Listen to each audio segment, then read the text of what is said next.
এবার বেরিয়ে যাওয়া যাক পুরীর উদ্দেশ্যে।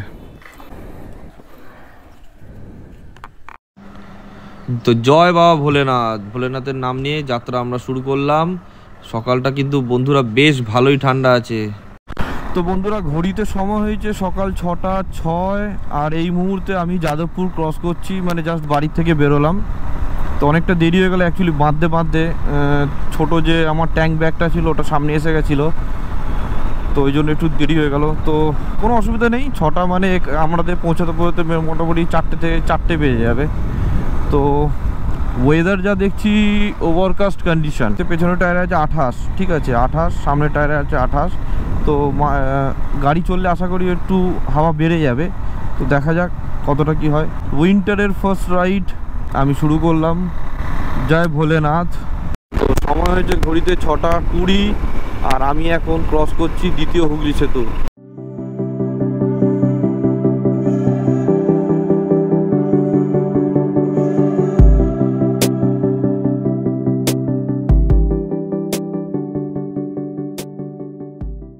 এখন আছে আমার 270 কিলোমিটার এখনও চলছে, মানে চলবে।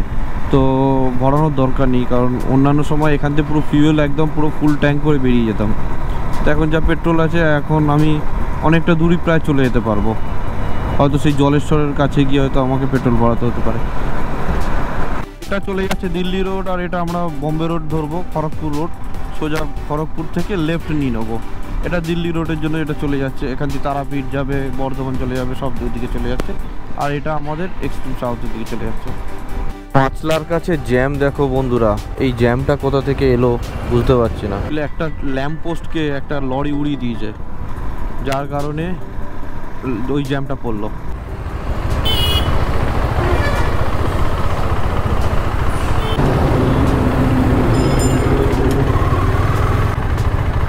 এখানে চলো চা খেয়ে নাও।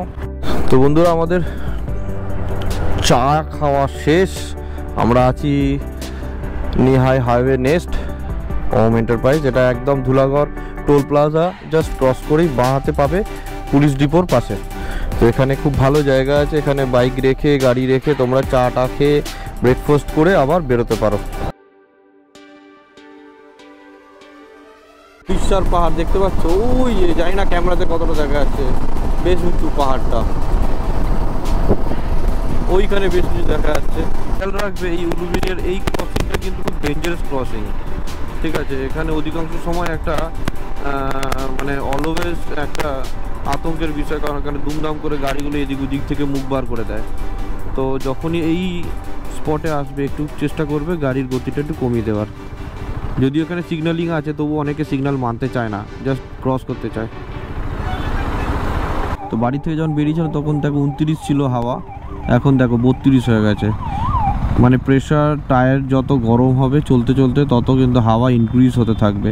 তো এটা খেয়াল রাখবে, যদি হাওয়া অতিরিক্ত থাকে, অতিরিক্ত দিয়ে মানে লং রাইডে যাবে না, হালকা একটু কম করে দেবে, কারণ গাড়ি চলতে চলতে টায়ার গরম হলে না নিজে থেকে ইনক্রিজ হয়ে যায়। কোলাঘাটের সৌন্দর্য, ও কাশফুলগুলো আস্তে আস্তে হলুদ হচ্ছে, দেখতে পাচ্ছ। সকালটা দেখো, একটা নৌকা দেখেছো, ডিঙি নৌকা, কতগুলো ডিঙি নৌকা। আমরা যাব সোজা, এইদিকে আমরা যাব না, এটা হলো হলদিয়া দীঘার দিকে চলে যাচ্ছে, আমরা সোজা যাব খড়গপুর। তো আমরা এসে গেছি দেউলিয়া বাজার, এটা ঠিক আমাদের কোলাঘাটের পরের স্টপেজ। এখান থেকে খড়গপুর আছে 68 কিলোমিটার। তো বন্ধুরা একটু পেট্রোল ভরিয়ে নিচ্ছি, হালকা করে ছাড়বে। হ্যাঁ, কেন বলতো এখানে লক আছে একটা, ঠিক আছে, নাহলে পেট্রোল উপরে উঠে যাবে, পুরো পুরো হালকা হালকা চেপে চেপে ছাড়বে। ওই উঠে যাচ্ছে, সাবধানে, নাহলে দুম করে উপরে উঠে যাবে। এই বছরের ফেব্রুয়ারিতে যখন পুরীতে এসেছিলাম গাড়ি নিয়ে, তো ঠিক এই রোডটা একদম ভাঙাচোরা ছিল, মানে তৈরি হচ্ছিল, মানে এত ধুলো। আর এরা ডাইভারশন করেছিল এবং প্রচণ্ড, মানে কমসে কম এখানে 200খানা বাম্পার পেয়েছি, 200টারও হয়তো বেশি বাম্পার, মানে 1-150 মিটার 200 মিটারে করে একটা করে বাম্পার, কারণ তখন প্রচুর ওয়ার্কার কাজ করছিল, ঠিক আছে। যার কারণে যাতে কোনো রকম অ্যাক্সিডেন্ট না হয় সেই কারণে সমস্ত গাড়ির জন্যই পুরো লেনটা এরমভাবে বাম্পারে বাম্পার করে দিয়েছিল।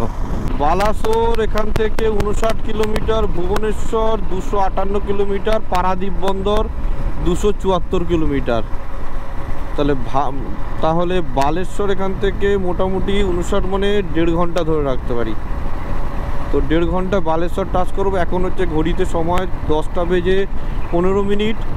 তো একটু 10 মিনিটের ব্রেক নিয়েছিলাম, একটু জল টল খেলাম, দাঁড়িয়ে দাঁড়িয়ে একটু রেস্ট নিলাম। 10 মিনিটের ব্রেক নিয়ে বেরিয়ে যাচ্ছে। তো আশা করছি 11:30টার মধ্যে আমি বালাসোর টাচ করব। কি বিশাল আকৃতির গাড়ি, এগুলো শুধুমাত্র এই হাইওয়েতেই দেখা যাবে। আমরা বোধহয় কটক টাচ করলাম, কটকের টোল প্লাজা।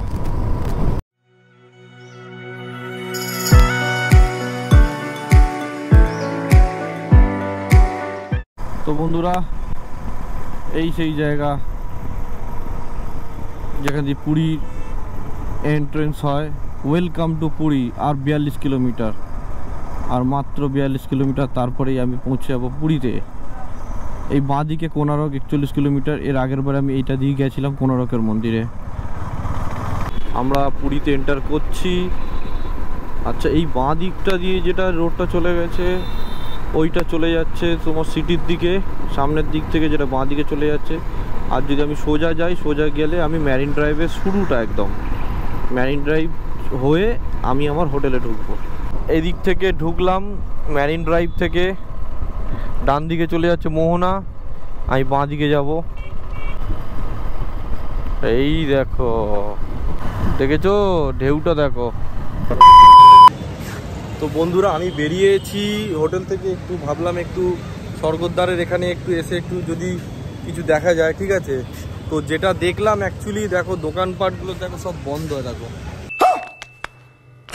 অনেক দোকান এখানে, প্রায় 70% দোকান কিন্তু বন্ধ আছে। কারণ ইসকনের যে একটা কোনো রকম কিছু চলছে ওখানে, 15 নভেম্বর থেকে 21শে নভেম্বর অবধি যে 7 দিনের যে একটা ইয়ে আছে, ওখানে প্রায় 10,000 এই ইসকনি যারা মানে ভক্তবৃন্দরা আছে, তারা পুরীতে এসেছে এবং তারা এখানে এসে মোটামুটি নাম জপ কীর্তন কিছু এটা হচ্ছে, এটা যেটা হবে। তো এখানে এই 10,000 ভক্তবৃন্দরা সবাই এখানে উপস্থিত হয়েছে এবং যার কারণে সব কিন্তু ওইদিকে দোকান দিয়েছে।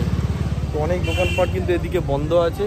তো এখানে দেখতে পাচ্ছ ওই যে দেখা যাচ্ছে, ওটা কিন্তু শ্মশান। এটা কিন্তু শ্মশান, ঠিক আছে। আর গুটি কয়েক কিছু লোকজন রাস্তাঘাটে ঘোরাফেরা করছে। সময়টা হয়েছে এখন 8টা বাজে। তো এই 8টার সময় প্রায় ফাঁকা বললেই চলে। দোকানপাট অনেক বন্ধ, অনেক বন্ধ। দেখতে পাচ্ছ তোমরা, দোকানপাট প্রায় বন্ধ।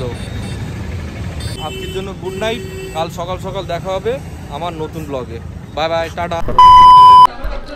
তো বন্ধুরা, আমি এসে গেছি, এই দেখো, এটা এসে গেছি ধবলগিরির মন্দির। ধবলগিরির মন্দির খুব সুন্দর, খুব পরিচিত, মোটা উড়িষ্যার, ঠিক আছে।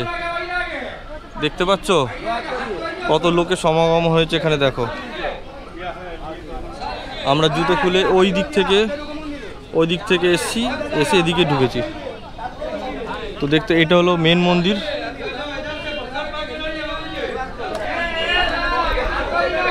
চল তোমাদের একটা জিনিস দেখিয়ে দিচ্ছি। এটা হলো মেন মন্দিরের পিছনে। ভেতরে ক্যামেরা করা যায় না, তাই ভেতরে আমি ঢুকছি না, একটু পরে ভেতরে ঢুকবো।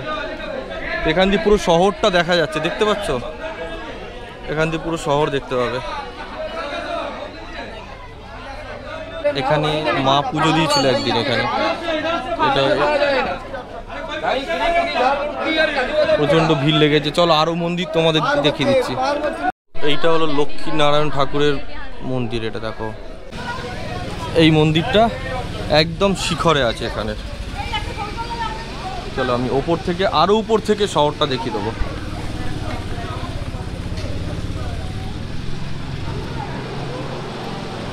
দেখো,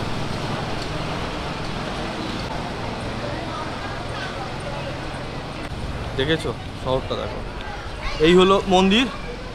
মন্দিরটা ঠিক এই ধরনের দেখতে। ওই কোনারকের মন্দির যেটা ইয়ে করছিল, যখন তৈরির সময় একজন মারা গেছিল, তো যে তৈরি করেছিল ও তো ইয়ে ধর্মরাজ ছিল। তাহলে এই মন্দির সম্বন্ধে কিছু একটু বলুন। এখানে কলিঙ্গ যুদ্ধ হয়েছিল, অশোক যখন চণ্ডাশোক ছিল সেখানে যুদ্ধ হয়েছিল, এখানে কলিঙ্গ যুদ্ধ হয়েছিল। কলিঙ্গ যুদ্ধটা হয়েছিল সম্রাট অশোকের আমলে। এই মন্দিরটার নাম ধবলগিরি। এইটা হলো চিকেন থালি, এটা হলো ভেজ থালি। তো ভেজ আদার্স আইটেমগুলো সব সমান, যেটা রায়তা দিয়েছে, এটা একটা ডাল আছে, এটা আলুর চোখা আছে, এটা ভালো। রাইসটা দেখে মনে হচ্ছে দুধেশ্বর রাইস, ওরকম ধরনের। একটা রোস্টেড পাপড় নিয়েছি। ধন্যবাদ। এই হলো খণ্ডগিরি উদয়গিরি, ভেতরটা দেখো।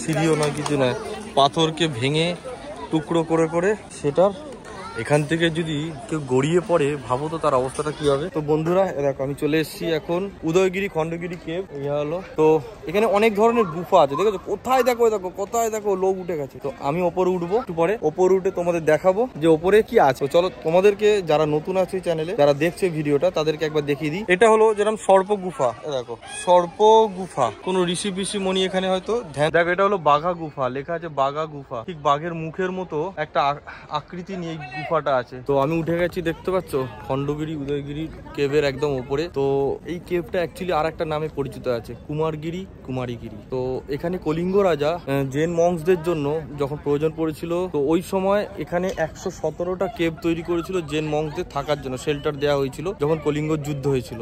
এই খণ্ডগিরি উদয়গিরিটা মেনলি বিখ্যাত এর খুব ধারালো তীক্ষ্ণ পাথরগুলোর জন্য। এখানে দেখতে হবে একদম পুরো তীক্ষ্ণ তীক্ষ্ণ, খুব উঠে থাকা পাথর, এরকম ফুটো ফুটোওয়ালা।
তো এখানে 4 লেনের রোড তৈরি হচ্ছে। তো আমি হিসাব করে দেখলাম, আমি 3 ঘন্টার মধ্যে পুরী থেকে ভদ্রকে এসেছি। তো এই 4 লেনের রোড যদি পুরোপুরিভাবে কমপ্লিট হয়ে যায়, তাহলে আশা করছি অনেক আরও তাড়াতাড়ি মানে যারা কলকাতার দিকে যাবে তো যেতে পারবে অনেক তাড়াতাড়ি।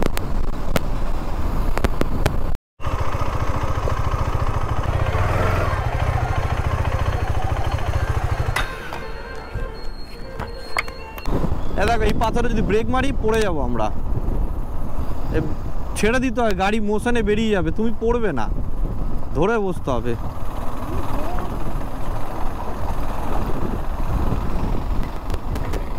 আর অলওয়েজ অ্যালার্ট থাকতে হয় গাড়ি রোডে। তুমি যেহেতু মানে পিলিয়ার নিয়ে চলছি, তো তোমাকে একটু অ্যালার্ট থাকতে হবে রোডে। আমি এদিক দিয়ে যাচ্ছি কারণ হাওয়াটা ওদিকে যাচ্ছে, তো ধুলোটা ওদিকে উঠছে।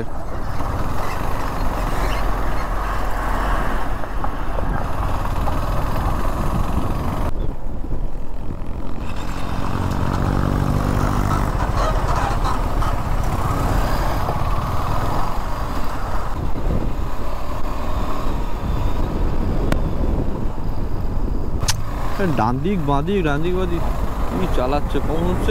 আমি ওদিক দিয়ে যাচ্ছি, তুমি ওদিকে ঢুকিয়ে দিচ্ছ। আমি ওদিক দিয়ে টানছি, আবার আমার বাঁ দিকে চাপছে। এই বাঙালি লোকগুলো তো বেশি গাঁড় পেঁয়াজি আছে এদের। এই পেছনে দেখলোই না কেউ আছে নাকি পেছনে, বা স্পিডে আসছে দেখলোই না, ফস করে ঘুরে গেল।